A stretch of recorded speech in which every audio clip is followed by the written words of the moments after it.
you have hyperhidrosis, also known as excessive sweating?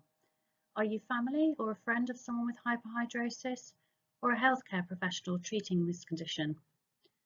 We want your questions about treatment and management of hyperhidrosis that you would like to see answered by research. We are the Hyperhidrosis Priority Setting Partnership, a collaboration between De Montfort University, the James Lind Alliance and the UK Dermatology Clinical Trials Network. Hyperhidrosis is a common condition affecting between 1 and 3% of the population. It's characterised by abnormally increased sweating, which is often uncontrollable. Most commonly affected areas are the hands and feet, underarms and face, and it often starts during childhood or adolescence. There are a limited number of treatments which do not work for everyone. Compared with other skin conditions that affect a similar number of people, there is very little research carried out into hyperhidrosis. Hyperhidrosis is a physical condition that can also have devastating emotional effects on people's lives. Living with hyperhidrosis. I've had hyperhidrosis for about 10 years since I was a teenager.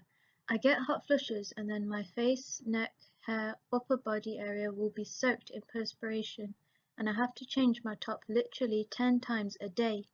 To be quite honest, if I have to suffer with this condition for the rest of my life, it wouldn't be worth living. That's how severe it is. I wish other people understood how bad hyperhidrosis can be and how badly it can affect the whole of your life.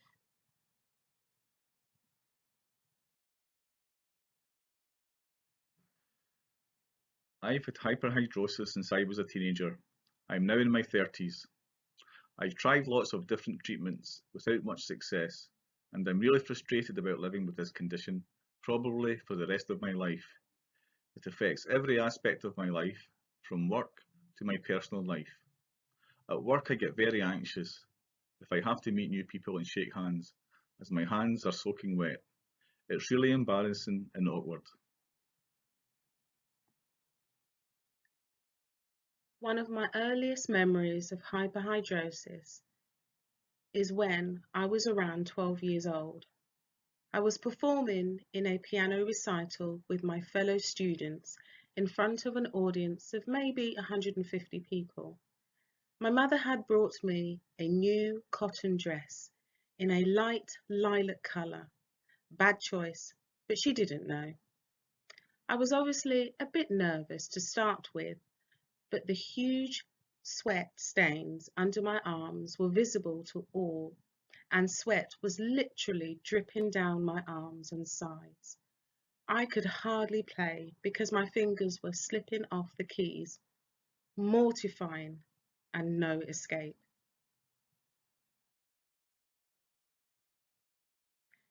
It is such an embarrassing problem that I have spent a lifetime, I'm now 45, trying to hide it. I did not let it completely control my life and was determined to pursue a successful career, although most choices I made along the way were related to managing my hyperhidrosis. It certainly ruined my adolescence. My hope is that this project will inspire more research into this condition so that others will have help that I did not.